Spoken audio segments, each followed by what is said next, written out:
안녕하세요, 모자이크입니다. 자, 오늘은 제가 이 물건에 대해서 할게요. 자, 그러면 이게 여러분들이 입찰 들어갈 때 봐야 되는 물건 번호라는 것이고요. 그리고 개봉동에 있는 다중주택이라고 하네요. 이거는 다가구이긴 하지만 약간 주택인 고시원 비슷한 주택이라고 생각하시면 됩니다. 약간 고시원 같은데 그래도 여러분들이 1가구 1주택 그리고 월세를 제대로 다 볼 수 있는 그런 물건이다 라고 생각하시면 됩니다. 그리고 여기 보니까 토지가 47평, 건물 112제곱? 자, 건물이 112제곱이면 약 이걸 3.3평으로 나눠 보거든요. 보통 3.3으로 나오면 약 30평 정도 되네요. 그러면 여러분들이 딱 봤을 때 어떻게 느껴지죠? 토지가 157제곱미터, 건물이 112제곱미터라고 하면 토지가 약 한 50평 정도 되고 건물이 한 30평 정도 되네요. 그러면 여러분들이 딱 보면 어떤 느낌이세요? 땅이 이렇게 있고 야 이렇게 지어진 주택이구나 생각이 들지 않을까요? 그쵸? 아마 주택이구나 라고 생각을 해서 많은 사람들이 이거 뭐야 패스 하는 경우가 많습니다. 그리고 특히나 이런 물건이 가끔 이런 세부 용도가 다중주택이 아닌 단독주택으로 나오는 경우도 있거든요. 보통 주택의 한 부분이라고 해서 나옵니다. 그럴 때 이 물건 상세가 이런 식으로 나오면 건물이 너무 작구나. 30평이 너무 작지 않나요? 그렇죠? 너무 작죠? 이때는 여러분들이 봐야 될 것들이 여러 가지가 있습니다. 자, 이 물건 같은 경우는 신탁공매의 장점 중에 장점이 이겁니다. 무엇일까요? 자, 경매는 한 달에 한 번 유찰이라는 걸 하고요. 이제 공매는 2주에 한 번 유찰이라는 걸 합니다. 그리고 경매는 한 달에 한 번 유찰이 하면 30%나 아니면 20% 유찰이 되거든요. 공매는 10%씩 유찰됩니다. 그 말은 굉장히 기다려야 가격이 싼 가격까지 내려갈 수 있다라는 거죠. 그런데 여기서 보면 입찰 시작 시간이 언제죠? 2024년 2월 26일에서 쭉 보시면 언제까지? 3월 22일, 즉 약 24일, 3주 만에 물건이 끝나버리고 얼마까지 유찰되느냐? 약 50%대까지 가격이 유찰이 되어버립니다. 이것이 신탁공매의 장점입니다. 그리고 공매와 다르게 이제는 신탁공매는 가만 보세요. 이게 굉장히 중요한 포인트거든요. 보통 여러분들이 압류재산을 볼 때는 2월 26일에서 3일을 줍니다. 2월 28일까지 이렇게 입찰을 하는데 신탁공매는 26일 10시부터 26일 몇 시? 16시까지 하루에 끝내버립니다. 그리고 나서 그 다음날 이틀 후에 또 진행하고요. 그리고 나서 2월은 28일까지 있죠? 그러면 또 4일 후에, 그 다음에 2일 후에, 2일 후에, 4일 후에. 그러니까 한마디로 굉장히 빨리 진행을 하기 때문에 이런 물건은 여러분들이 시세와 여러 가지 조사했더라도 뭐를 놓칠 가능성이 굉장히 높은 그런 물건 중에 하나다. 그게 신탁공매다 라고 생각하시면 됩니다. 쭉 보니까 그러면 이거 온비드를 한번 들어가서 이 물건 한번 보면 어떨까 생각합니다. 온비드를 들어가 볼게요. 온비드를 들어가서도 어떻게 되어 있죠? 이 면적이 또 157이고 건물이 112제곱이라고 했습니다. 이럴 때 여러분들이 봐줘야 될 것이 하나 있습니다. 언제일까요? 이렇게 토지와 건물 크기가 뒤바뀌어 있을 때 여러분들이 봐줘야 될 것은 이거를 보는 게 아니고 이 물건의 가격을 평가한 감정평가라는 것을 봐줘야 됩니다. 그러면 온비드에서도 이렇게 나왔으니까요. 이 물건에 대해서 감정평가를 한번 보겠습니다. 신탁공매는 특히나 이 감정평가가 있냐 없냐가 굉장히 중요하거든요. 왜 그러느냐?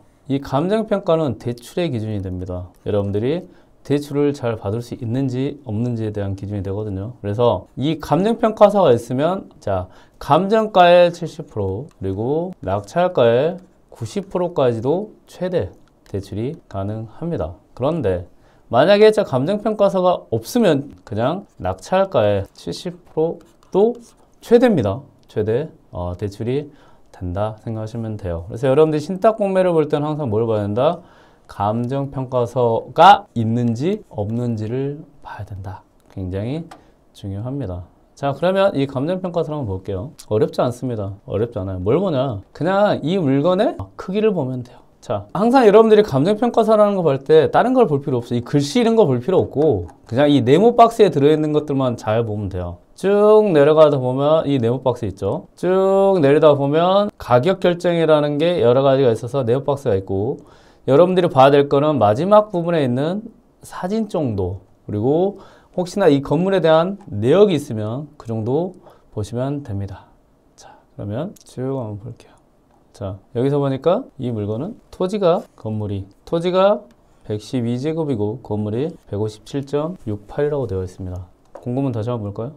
토지가 157이고 건물이 112제곱이죠. 이 말은 얘 둘이 뭐가 됐어요? 공고문에서 뒤바뀐 겁니다. 이게 굉장히 자주 실수하는 형태입니다. 만약에 여러분들이 이 감정평가서라는 거를 확인을 하기 어려우면, 특히 신탁공매 같은 경우는 문제가 뭐냐면 다른 경매나 공매에서 제공하는 여기 등기부 등본이나 건축물 대장이나 이런 정보가 여기 없어요. 없기 때문에 여러분들이 이 물건의 자체가 이렇게 뒤바뀌었는지 안 뒤바뀌었는지 모르고 시세 조사를 하시거나, 아니면 모르고 이 물건을 그냥 패스를 해버리면 좋은 물건을 놓칠 수 있고, 아니면 시세 조사를 잘못해서 낭패를 얻을 수 있습니다. 그래서 이렇게 혹시나 토지가 좀 크고 서울에서 건물이 작다라고 하면 이런 물건은 꼭 무엇을 봐줘야 된다? 감정평가서를 보는데, 부자이커님 감정평가서 너무 어려워요. 이걸 보는 겁니다.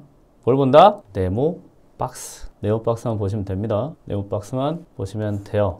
그래서 이 물건은 토지 112제곱으로 찾아야 되고 건물 157.68로 찾아야 무엇을 조사할 수 있다?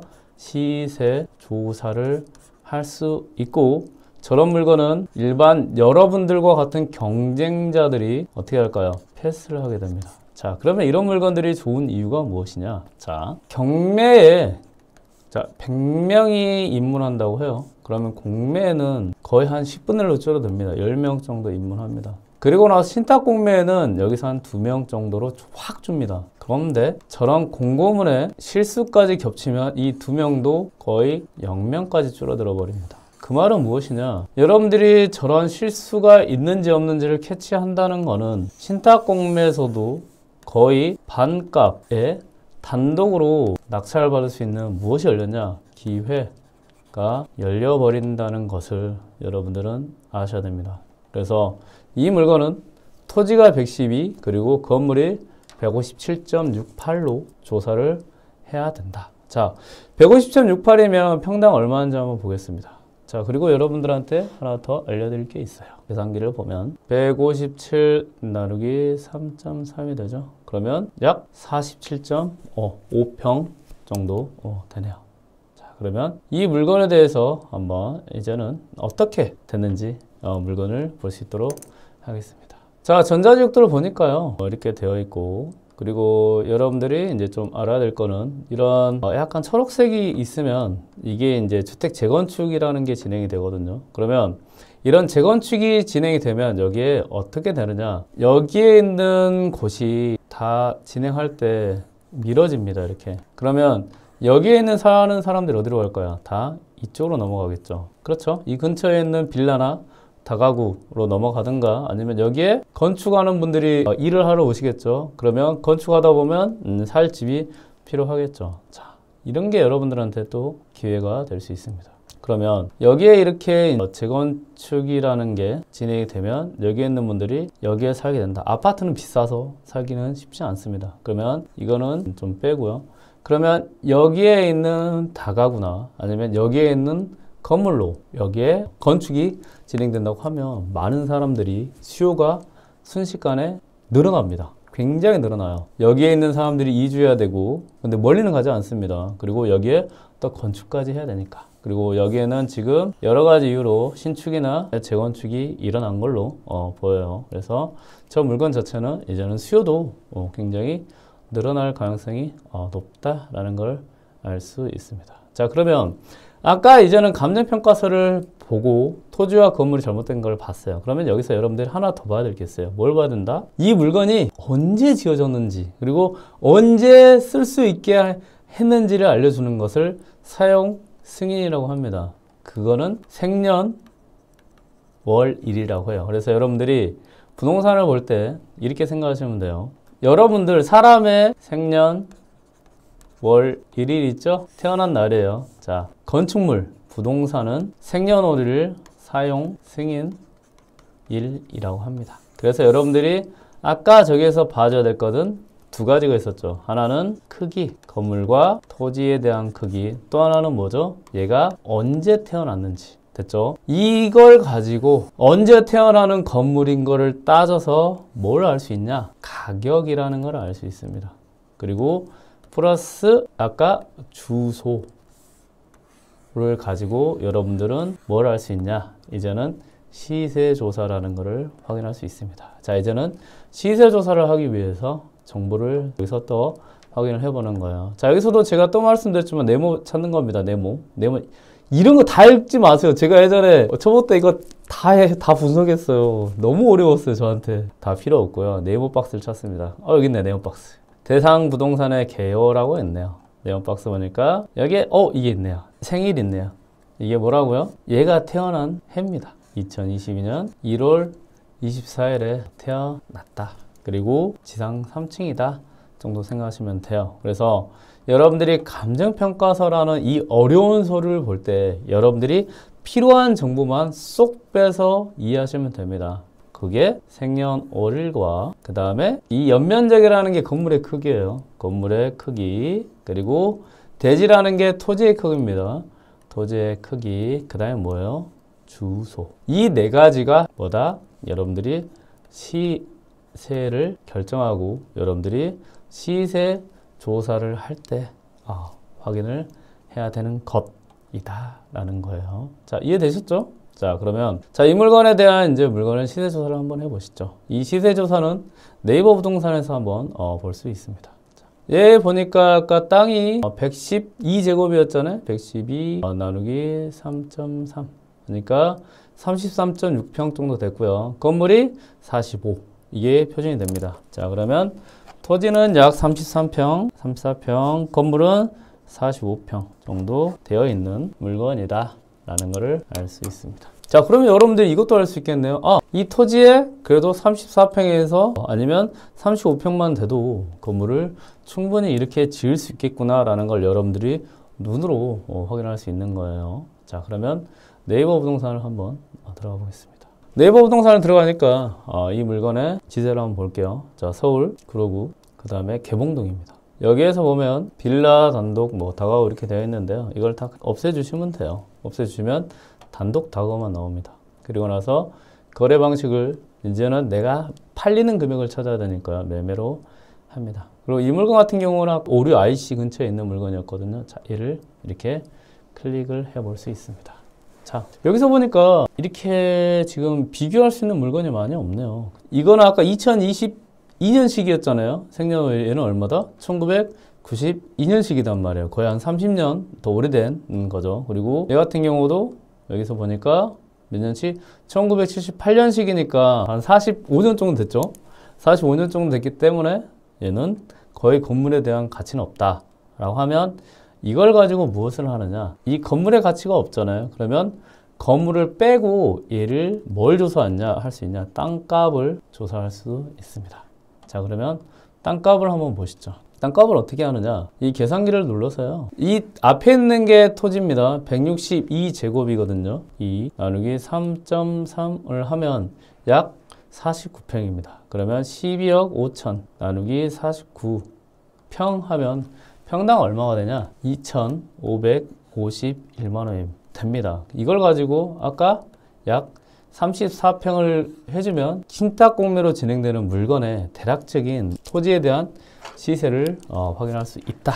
자, 2,551 곱하기 34를 제가 한번 체크를 해 놓겠습니다. 자, 그리고 자, 얘도 보니까 얘도 한번 클릭을 해볼까요? 얘는 아예 그냥 단독주택인 거예요. 얘도 아예 건물에 대한 가치가 없고 오래됐죠. 그리고 좀 안쪽에 있는 물건으로 보입니다. 자, 그러면 이 물건을 봤을 때, 자, 이거 어떻게 생겼는지 궁금해요, 부자유커님. 이것도 여기에도 뭐가 있냐? 거리부라는 게 있습니다. 그래서 네이버 부동산에서도요, 이 물건을 볼 수가 있어요, 이렇게. 아마 이 물건이지 않나 생각이 들거든요. 이 주차장이니까 그러네. 그렇죠. 이 물건으로 보입니다. 그래서 이렇게 여러분들이 물건도 네이버 부동산에서 거리비를 통해서 내가 궁금한 물건은 여기 있죠. 여기 클릭을 해서 똑같이 볼 수 있다. 이렇게 오래된 물건이라는 거를 확인할 수 있겠네요. 자, 그러면 이 물건에 대한 시세를 한번 파악을 해 보겠습니다. 자, 그러면 아까 땅을 한번 적용을 해서 이 물건의 시세를 한번 볼게요. 그리고 여기에 있는 물건도 지금 가좀 다 지금 비슷비슷하게 되어 있는 걸로 보입니다. 그래서 자, 2,500만 원 정도를 제가 토지로 해서 가격을 한번 알아보겠습니다. 2500 곱하기 34평 하니까 약 8억 5천만 원 정도 되고, 저게 지금 아까 지금 45평 정도 됐잖아요. 45평 정도 되면 저때 2022년이면 한 평당 한 450? 450에서 한 500 정도 들었다고 해요. 그러면 45평 곱하기 평당 한 이제 450 정도 하시죠. 그러면 2억 200이죠. 그래서 8억 더하기 2억 정도 하니까 이 물건은 지금 보면 이 감정평가한 금액이 얼추 맞다라는 것을 확인할 수 있습니다. 자, 그러면 여러분들은 이 물건 자체가 이제는 가격이 그래도 터무니없는 가격이 아니고 감정평가 금액이 그래도 가격이 괜찮구나 라는 것을 알 수 있죠. 근데 여기서 여러분들한테 중요한 게 무엇이냐, 이거는 신탁 공매이기 때문에 얼마 살 수 있는 물건이냐, 이 금액에 살 수 있는 물건이라는 거죠. 그러니까 만약에 이 물건이 10억에서 11억 정도 실제 시세가 했다고 하면 이런 물건은 6억 5천에도 충분히 살 수 있는 기회가 여러분들에게 있습니다. 신탁 공매 플러스 아까 공고문 실수라는 것 때문에 그렇습니다. 자, 그러면 이 물건을 만약에 여러분들이 7억 정도의 낙찰을 받았다고 하면 이거는 90% 정도 대출을 받고 그리고 여러 가지를 하면 돈도 서울에 있는 다중주택을 혹시나 여러분들이 1가구 1주택 혜택이나 아니면 취득세 1.1% 정도 적용을 한다고 하면 거의 1억이 들지 않는 돈에서 최신 신축 다가구를 살 수 있게 됩니다. 자, 그러면 여러분들은 이제는 샀다고 해요. 7억에 샀다 할까요? 7억에 샀다고 해요. 낙찰 받았다고 합시다. 그러면 이 물건에 대한 이제는 월세는 얼마 정도 나오는지 궁금하지 않나요? 이것도 여러분들이 감정평가서를 또 확인해서 알 수 있습니다. 신탁 공매 좋지 않나요? 이런 다중주택이든 다가구든 여러분들이 원하는 건 서울에서 신축급, 지금 이런 물건을 건물을 지으려고 하잖아요. 그러면 건축비가 너무 비싸요. 막 550, 막 600 이렇거든요. 그렇기 때문에 여러분들이 이렇게 신탁 공매나 그 다음에 공매로, 그리고 이렇게 담당자 실수가 있는 애로 낙찰을 받게 되면 굉장히 싼 가격에서 거의 반값으로 살 수밖에 없는 그런 구조인 거예요. 왜? 저 공고문만 보고 시세 조사를 하다가는 완전 말려버리거든요. 근데 여러분들은 저한테 배우는 거죠. 자, 그러면 감정평가서에서 이 물건에 대해서 월세를 이제 한번 확인을 해 볼 수 있도록 하겠습니다. 자, 그러면 월세를 확인할 때 여러분들이 무엇을 봐야 되냐? 다방을 통해서 저는 많이 보는 편입니다. 여기 다방을 보니까 개봉동이었잖아요. 개봉동 오리동역이 있고요. 아까 여기 이 근처였잖아요. 그러면 여러분들이 이제 이 다방에서 봐야 될 건 무엇이냐? 원룸과 투룸의 월세를 확인을 해야 된다. 그리고 연식. 아까 여러분들이 원룸 그리고 연식이 뭐였죠? 아까 사용 승인 이제 2022년 최신식을 여러분들이 여기서 확인을 해야 됩니다. 왜 그러냐면 오래된, 여기는 단독주택이 많기 때문에 아무리 리모델링을 해도 집 자체가 빨간 벽돌이고 오래됐기 때문에 사람들이 그렇게 막 선호하지는 않습니다. 그렇기 때문에 월세가 낮을 수밖에 없어요. 근데 신축급은 그래도 월세를 좀 주는 분들, 그리고 이 오류역이라는 곳에서 직장 생활을 할 수 있는 출퇴근이 가능한 분들은 그래도 신축급 다가구에 들어오기 때문이죠. 자, 그러면 여러분들이 봐야 될 것은 아까 이 물건 근처에 있는 이 오류 IC라는 걸 기점으로 해서요, 이 근처에 있는 얘네들의 월세를 확인을 해보는 거예요. 자, 얘를 한번 클릭을 해보겠습니다. 자, 월세로 한번 해볼게요. 월세. 자, 그러면 여기서 보니까 투룸이 어떻게 됐죠? 1000에 80이고 이 얘는 연식이 어디에 있냐? 여기 있어요. 아까 건축의 생년월일이 뭐라 그랬죠? 얘가 생년월일입니다. 태어난 날짜예요. 2021년 2월 10일입니다. 아, 부재이커님, 건축 허가는 뭔가요? 처음에 이 부동산을 짓겠다라고 허가를 받는 시점이고, 그리고 이 부동산 써도 됩니다 라고 하는 게 사용 승인이래요. 근데 2022년 1월보다 1년 전에 있는 부동산인데도 이 물건은 자, 투룸이 1000에 월세가 80 정도 된다라는 거를 여러분들은 이제는 또 확인할 수 있죠. 1000에 80. 그렇죠? 자, 그러면 다른 걸 또 봐볼까요? 아마 이거 하나 나온 것 같아요. 이 1000에 80이 지금 2층 해가지고 계속 똑같이 나왔잖아요. 여기 아마 신축을 해가지고 하나 나온 것 같습니다. 얘는 1000에 60이네요. 얘는 좀 오래된 애로 보일 것 같아요. 자, 얘도 한번 볼까요? 자, 1000에 50이네요. 예, 한번 클릭을 해볼게요. 자, 보이시죠? 이런 집에 안에 이제 리모델링을 해서 조금 했다고 해도 약간 80만원, 그래도 여유가 있으면 80만원 집에 살고 싶지 않을까요? 여기 창 보이시죠? 이런 창에 그래도 도배 장판 정도 했던 곳이 투룸이 이 정도 된다 라고 하면 여러분들이 시세 조사할 때는 항상 뭘 봐야 되냐? 얘를 봐야 됩니다. 뭘 봐야 된다? 원룸, 투룸, 그리고 또 뭘 본다? 태어난 날짜. 아셨죠? 이게 여러분들이 다가구라는 물건을 시세 조사하는 굉장히 중요한 포인트입니다. 얘 같은 경우 한번 봐볼까요? 얘는 뭐 특가라고 되어 있네요. 500에서 35만원 월세. 자, 이 2019년이잖아요. 가끔 특가로 나오는 거는 조금 전화를 해보면 없는 케이스가 있습니다. 특히 수도권이 그런 경우 있거든요. 그래서 특가는 시세조사에서 빼시는 게 낫다 정도 생각하시고 접근하시면 될 것 같아요. 그러면 여기에서 이제 원룸, 이 특가 지금 원룸도 거의 없어 보여요. 지금 여기 있네요. 원룸. 얘 한번 들어가 볼까요? 연식이 2021년 4월 16일. 다만 저거는 이제 미니 투룸이어 조금 세겠죠. 자, 그러면 이제 한번 보시죠. 자, 지금 월세 100에 65만원 정도 이렇게 나왔네요. 그러면 원룸 같은 경우는 현재 한 50, 그리고 투룸 같은 경우는 한 80만원 정도를 여러분들이 그래도 받을 수 있겠다라는 거를 확인할 수 있을 것 같아요. 자, 그러면 부자이커님, 저 부동산이 지금 방이 몇 개고 이런 거 안 나오는데 어디를 확인해야 되나요? 이때 또 뭘 확인을 하냐? 감정 평가를 보면 됩니다. 그래서 이 감정 평가라는 거는 무엇이냐? 여러분들이 정보를 얻는 서류예요, 서류. 왜냐하면 저런 건축물 대장에 대한 현황도를 확인할 때도 저거를 다 찾아봐야 되고, 그리고 이 부동산에 대해서 크기를 볼 때, 그리고 가격을 볼 때도, 그리고 등기를 볼 때도 다 찾아야 되는데, 이 감정평가에는 거의 하나로 압축되어 있는 지파이라고 생각하시면 됩니다. 뭐에 대한?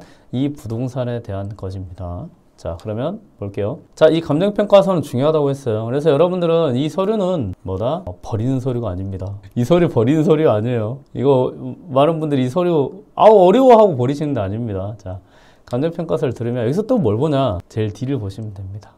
쭉 뒤를 보니까 이렇게 개황도라는 게 나오고, 자, 이렇게 나오네요. 그러면 여러분들은 여기서 이제 방이 몇 개인지를 확인을 이제 할 수 있는 거죠. 자, 여기서 보니까 하나, 둘, 셋 보이시죠? 여기 두 번째도 하나, 둘, 셋 보이시죠? 자, 그럼 원룸이 몇 개? 6개네요. 6개. 자, 여기서 보니까 침실 2 있는 거 보니까 이거는 이제 투룸 1개 있는 걸로 알 수 있습니다. 자, 그러면 원룸이 6개 곱하기 월세가 얼마였죠? 약 50만원. 투룸이 1개라면 월세가 약 80만원이었죠? 그러면 여기서 나오는 월세는 약 380만원 정도 되고, 보증금은 뭐 한 2천만원 정도. 아까 1000에 80 정도가 투룸이었으니까요. 그러면 원룸까지 하면 약 보증금은 2천만원 정도 할 수 있겠네요.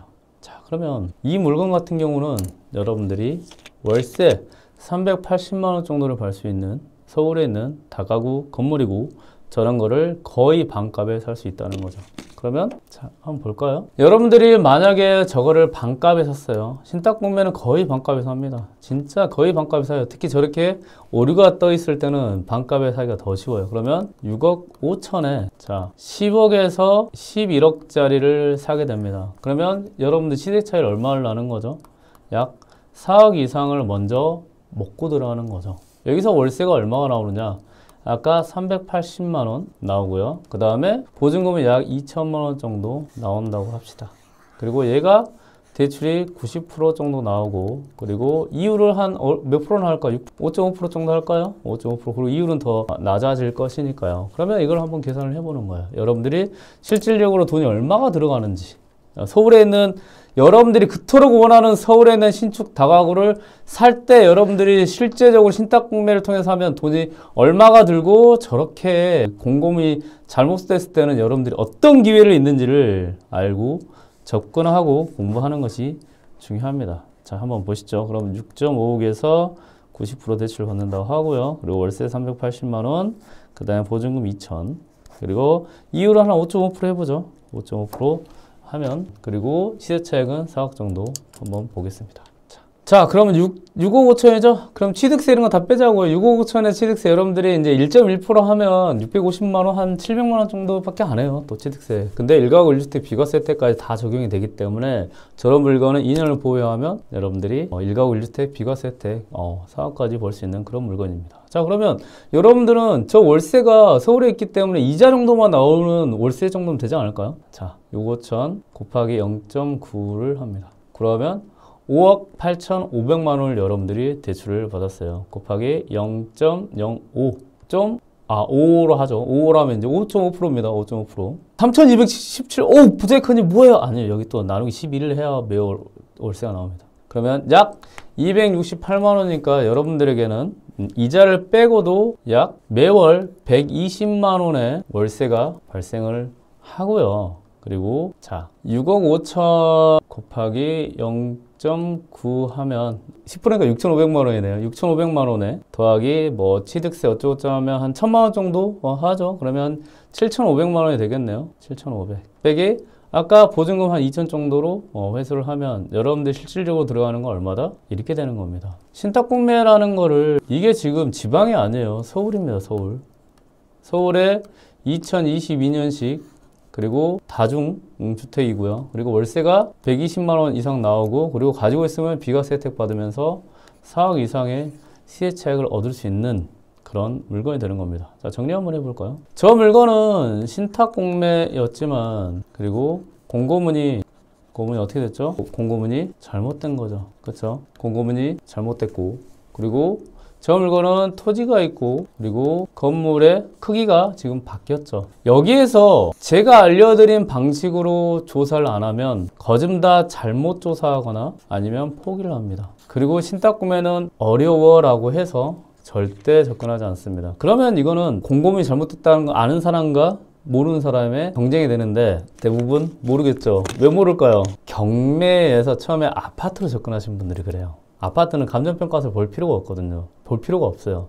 그렇기 때문에 접근을 감정평가서를 잘 보지 않습니다. 그런데 이 아파트가 아닌 다른 물건을 여러분들이 접근할 때는 공고문에서 실수도 많지만 감정평가서에도 실수가 굉장히 많습니다. 근데 이 물건은요, 아까 왜 10억에서 11억을 거의 정확히 맞췄을까를 제가 팁을 하나 드릴게요. 이거는 여러분들이 감정평가서를 볼 때 이것만 봐도 돼요. 감정평가사의 노력만 보면 됩니다. 진짜 이거는 감정평가 잘한 거예요. 어떻게 보느냐? 제일 뒤에 있는 지도를 보시면 돼요. 얘를 보는 겁니다. 이 상세 위치도라는 걸 보시면 나와요. 이게 감정평가 하시는 분의 노력입니다. 자, 몇 개를 비교를 했냐? 하나, 둘, 셋, 넷, 다섯, 여섯, 일곱, 여덟, 9개를 비교했습니다. 이거는 감정평가 하시는 분이 이 서울 구로구에 있는 물건 뽀개버리겠어 하고 이건 덤벼든 겁니다. 그러니까 가격이 정확한 거예요. 거의 정확한 거예요. 자, 여기서 굉장한 팁을 하나 드릴게요. 잘 기억하세요. 감정평가서는 보물창고입니다. 왜 보물창고냐? 다른 사람이 일단 이게 보물창고인지를 모른다. 두 번째는 아까 말씀드린 것 같이 아파트는 어차피 가격이 똑같아요. 그런데 아파트가 아닌 다른 토지나 건물로 접근했을 때는 뭘 볼까요? 감정평가의 가장 마지막에 있는 얘를 보는 겁니다. 그럼 내가 가격을 몰라도 이렇게 어마어마하게 노력하시는 분들이 계십니다. 요거는 가격이 거의 다 맞을 가능성이 90% 이상입니다. 그런데 얘가 하나이거나 두 개인 경우가 있어요. 이때는 여러분들이 이 가격 자체가 약간 부실할 수도 있겠다를 눈치를 채시고 감정평가서를 읽는 거예요. 이해되셨죠? 그만큼 이 서류가 어마어마한 정보를 담고 있는 겁니다. 자, 아까 이 물건의 크기가 달라진 것도 여기에 나와 있고, 그리고 얘가 언제 태어났는지도 나와 있고, 그리고 이게 방이 몇 개인지도 나와 있고, 그리고 뭐도 나와 있죠? 감정평가 하시는 분의 노력, 고집, 그게 또 나와 있단 말이에요. 그러면 이분은 얼마나 많은 자료를 보면서 시세를 정확하게 했을까요? 그래서 제가 깜짝 놀란 거예요. 감정평가가 시세가 정확한 경우가 생각보다 많이 없거든요. 너무 깜짝 놀랐어요. 이거 왜 이렇게 정확하지? 제가 아까 확인하면서 좀 놀랐습니다. 자, 그만큼 이분은 노력을 많이 기울였다. 자, 그러면 여러분들은 신탁공매가 어려운 게 아니다. 무엇일까요? 돈을 벌 수 있는 기회를 제공한다. 그리고 제가 알려드렸던 포인트만 딱딱딱딱 찍어서 공부를 해버리면 여러분들 이 감정평가서가 몇 장인지 아세요? 이게 36장입니다. 이게 지금 36장. 이게 다 36장이거든요. 이 36장을 다 볼 필요가 없다. 여기서 봐야 될 거는 첫 번째 네모 박스, 또 봐야 될 거는 두 번째 네모 박스, 또 봐야 될 거는 왜 이렇게 길어? 상세 위치도, 그 다음에 또 봐야 될 거는 건물 개항도. 이것만 보고 그 다음에 이제 여러분들이 봐야 될 거는 이런 사진들입니다. 사진. 이렇게 건물을 신축으로 지었다라는 거를 알 수 있고, 또 위에 지금 옥상까지 다 보여주셨어요. 방수 잘 된 것 같은데요? 옥상까지도 다 볼 수 있다라는 거를 여러분들은 알 수 있습니다. 됐죠? 이렇게 여러분들이 접근을 하시면 볼 수 있는 것들이 굉장히 많이 늘어나고, 그리고 좋은 물건들을 싸게 살 수 있는 것을 여러분들은 찾을 수 있습니다. 다만 이것만 가지고는 안 돼요.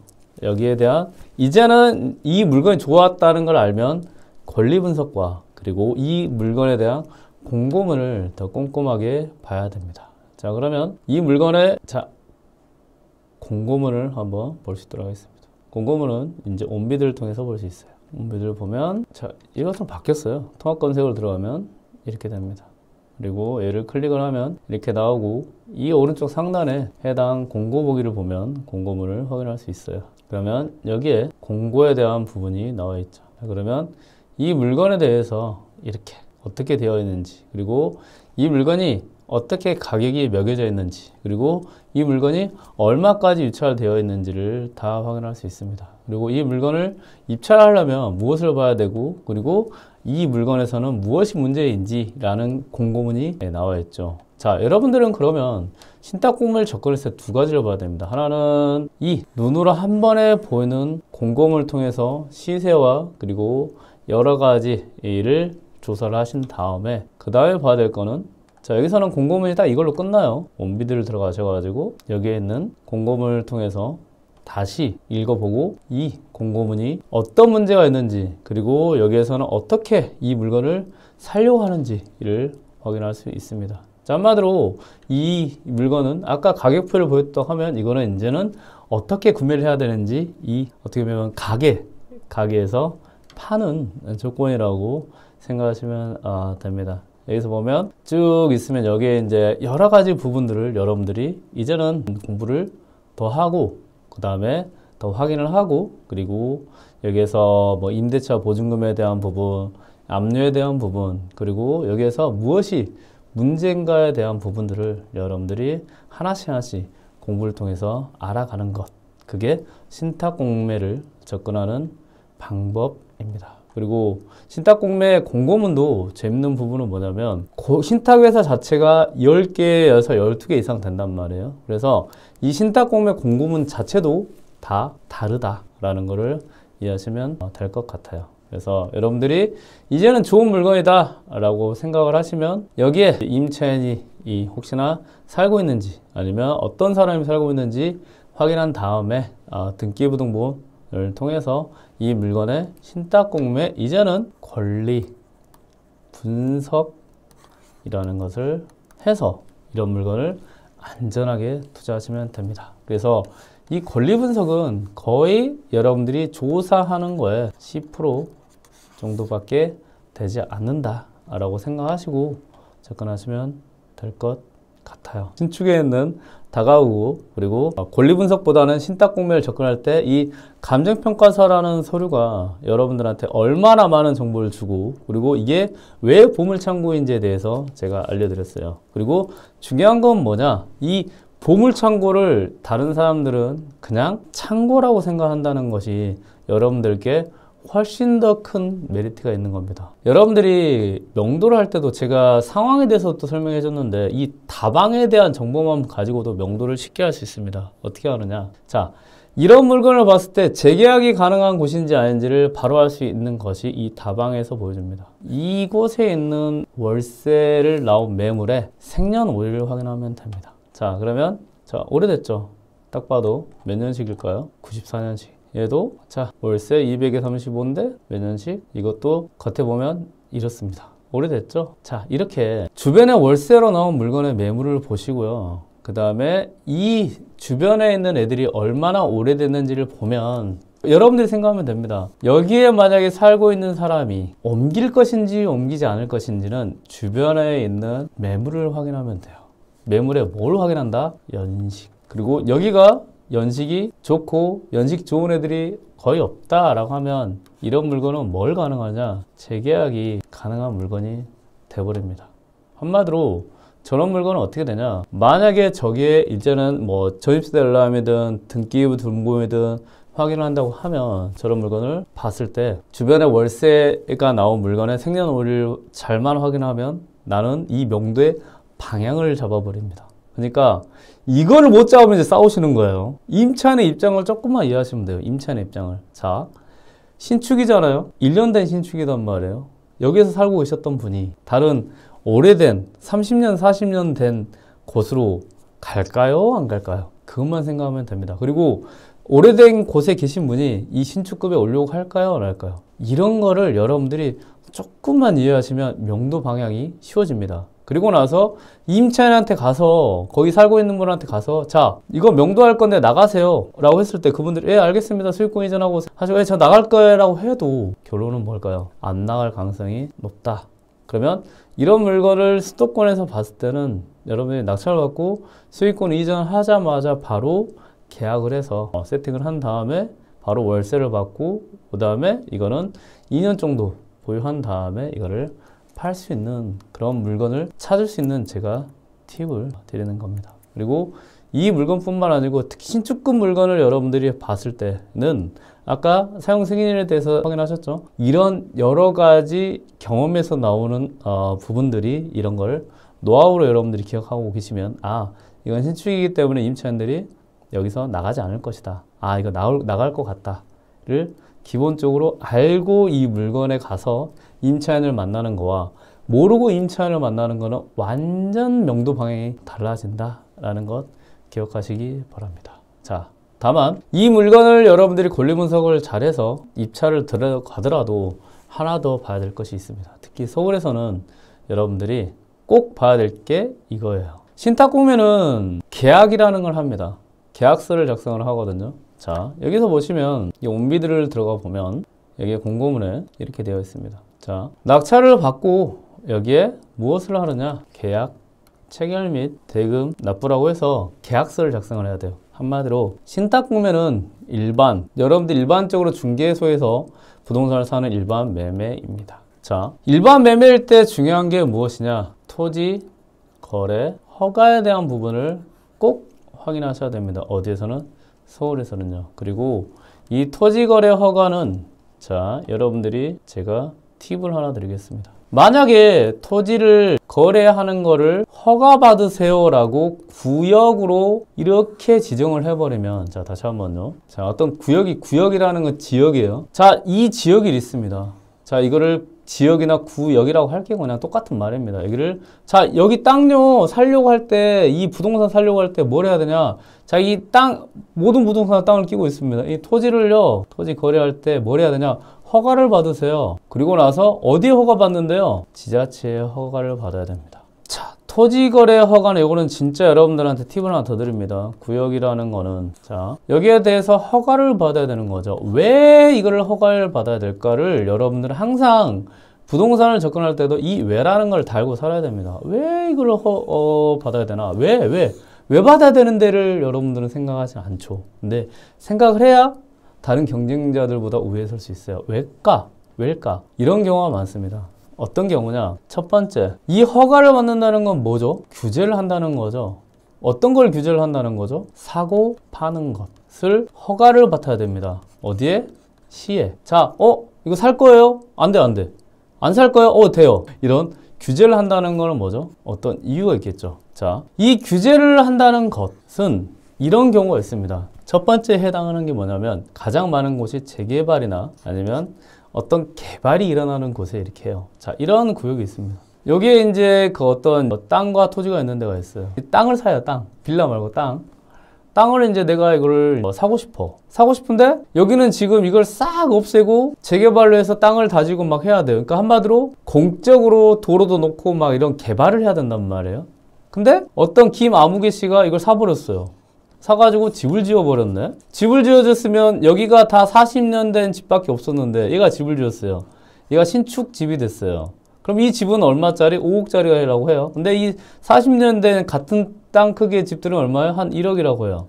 그러니까 한마디로 어떻게 되냐? 이 토지를 가지고 감정을 매기고 그 다음에 이 토지를 가지고 보상을 해줄 때 누군가가 집을 지어져 버리면 이 보상 금액 자체를 예측을 못 해버려요. 중구난방이 돼버려요. 그리고 오히려 이런 걸 보상을 해줄 때 시 자체에서 아니면 LH에서 돈을 더 원래는 10억을 예산을 잡아놨는데 저런 누군가가 땅을 해서 집을 지어버렸어요. 그러면 20억, 30억이 더 들어갈 수 있으니까 뭘로 해버린다? 못 사고 팔게 규제를 해버리는 거예요.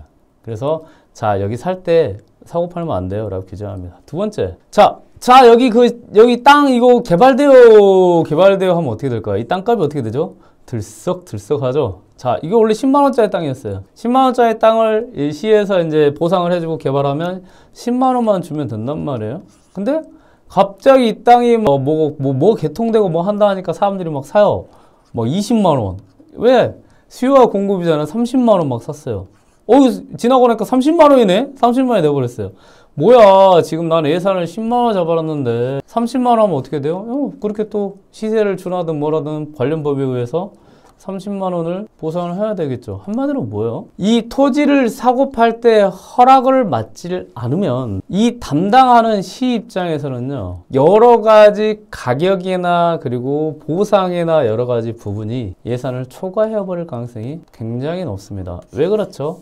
여기에 있는 가격이 올라가니까. 뭐 때문에 올라가죠? 재개발도 개발이라는 이 부동산 자체가 천지개벽이 되는 거고, 여기도 뭔가 들썩들썩 한다는 것도 개발이라는 것이 천지개벽이 되는 거죠. 이게 무엇일까요? 여러분들이 이해를 하셔야 됩니다. 그러면 역으로 따지면 뭐죠? 토지거래 허가를 하는 구역은 기본적으로 뭐가 됐다? 무언가를 개발을 하거나 무언가를 가격적인 측면에서 높아지기 때문에 이거를 못하게 시에서 잡아놓는 거라는 거를 여러분들이 왜라는 단서로 이해를 해버리면 됩니다. 이해됐나요?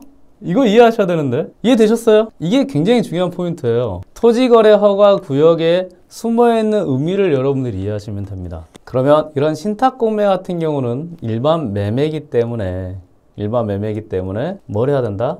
토지거래 허가 구역에서는 토지거래 허가가 되는지 안 되는지를 확인을 하고 여러분들이 이 물건을 입찰을 들어가야 되는데, 여기서 여러분들한테 경매와 공매 압류재산에서 대박인 이유가 여기 있습니다. 토지거래 허가 구역이 됐다라는 기본적으로 뭐다? 이 지역의 부동산 가격이 올라가기 때문에 못 팔고 못 사게 묶어버리는 거다. 뭐로? 구역으로 묶어버리는 거다. 이해하셨죠? 그런데 이 토지거래 허가 구역에서 풀이한 애들이 있습니다. 뭐냐? 경매와 공매 압류재산입니다. 경매와 공매 압류재산은 토지거래 허가 구역에 영향을 받지 않고 여러분들이 이 부동산을 살 수 있습니다. 이해되셨나요? 그러니까 한마디로 여러분들이 경매나 공매에서 물건을 찾을 때 토지거래 허가